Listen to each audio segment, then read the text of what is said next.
Ωραία συνεργασία με στόχο τον Αλεξανδρία. Αλεξανδρής περνάει μόνος του και 1-0 υπέρ του Πανιωνίου με τον Αλεξανδράκη.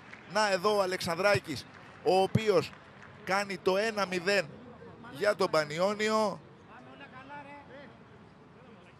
Ο Γιάννης Αλεξανδράκης γράφει το 1-0 για τον Πανιώνιο με μια πολύ ωραία συνεργασία. Πέρασε και το Χριστοδουλή και έγραψε στο 12ο λεπτό της αναμέτρησης το 1-0. Εδώ βλέπουμε την πολύ ωραία συνεργασία, πώς βγαίνει ο Αλεξανδράκης, περνάει και το Χριστοδουλή, πλασάρει και γράφει το 1-0 υπέρ του Πανιωνίου. Συνεχίζει και παίζει στο ίδιο momentum όπως το πρώτο ημίχρονο, τόσο από τα άκρα όσο και από τον άξονα. Πολύ δραστήριος και δημιουργικός ο Γιάκοβλεφ, ο οποίος καταφέρει και βρίσκει τον Γεμιστό. Ένα δυνατό σουτ και 2-0 για τον Πανιώνιο με το Γεμιστό. Φοβερό γκολ. Και να από Πανιώνιος με σκόρερ τον Γεμιστό στο 53ο λεπτό της αναμέτρησης. Γράφει το 2-0 εδώ στο Σταύρος Μαυροθαλασσίτης. Εγάλε ο Πανιώνιος 0-2. Δείτε εδώ το Γιάκοβλεφ πώς καταφέρει και βρίσκει το Γεμιστό. Και αυτός με ένα καταπληκτικό σουτ γράφει το 2-0.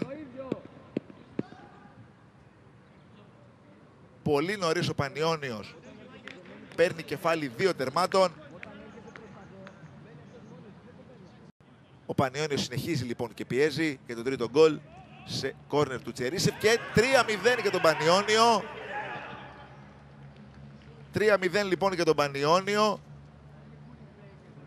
με τον Γκίνη, ο οποίος μετά το κόρνερ του Τσερίσεφ βρέθηκε σε θέση μες στη μεγάλη περιοχή και έγραψε το 3-0 για τον Πανιώνιο.